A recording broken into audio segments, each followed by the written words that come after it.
ဟုတ်ကဲ့အားလုံးမင်္ဂလာပါအခုလိုမျိုးကိတ်ပေါ်မှာဒီလိုမျိုးစတော်ဘယ်ရီယူလေးကိုအတင်းလေးတွေနဲ့ပြက်လေးတွေစားချင်တဲ့လူတွေအတွက်ခုဆိုရင်ကျွန်တော်ကတော့စတော်ဘယ်ရီယူလေးကိုလုပ်ပြပါမယ်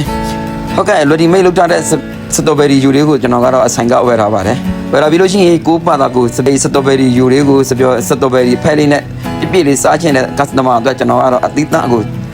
လုပ်ထားပေးပါတယ်အခုဆိုရင်ကျွန်တော်တကီလိုစတော်ဘယ်ရီယူကိုတကီလိုဝယ်ထားပါတယ်စတော်ဘယ်ရီတကီလိုဝယ်ပြီးလို့ရှိရင်သူ့ကိုပြန်လုပ်ဖို့ကျွန်တော်ကတော့စတော်ဘယ်ရီအသီးလေးတွေကိုတကီလိုထည့်ပါတယ်ဒီလိုမျိုးတကီလိုထည့်ပြီးလို့ရှိရင်တကြားသုံးစောင်းနဲ့ပြီးလို့ရှိရင်ဖကလာစတော်ဘယ်ရီရောင်လေးကိုကျွန်တော်ထည့်ပါတယ်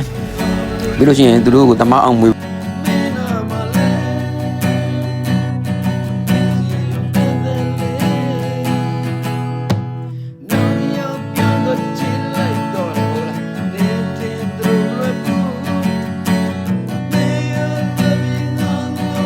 ဝေးဖို့ပေါ်မှာအခုဆိုရင်နည်းနည်းလေးဆူနေပါပြီ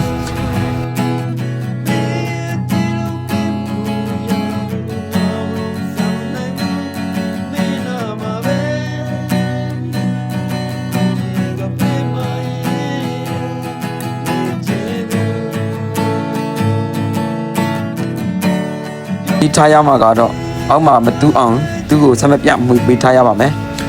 ပြီးလို့ရှိရင်ခိုးဆိုရင်ဟိုတင်းစတော်ဘယ်ရီအနက်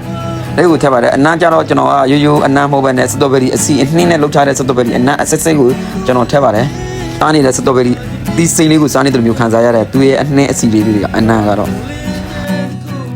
ဟုတ်ကဲ့ခုဆိုရင်ဒီလိုမျိုးနေထားလေးရောက်ပြီဆိုရင်ဆက်မပြတ်မှွေထားပေးပါအောက်မှာတူးသွားမှကြောက်လို့ပြီးလို့ရှိရင်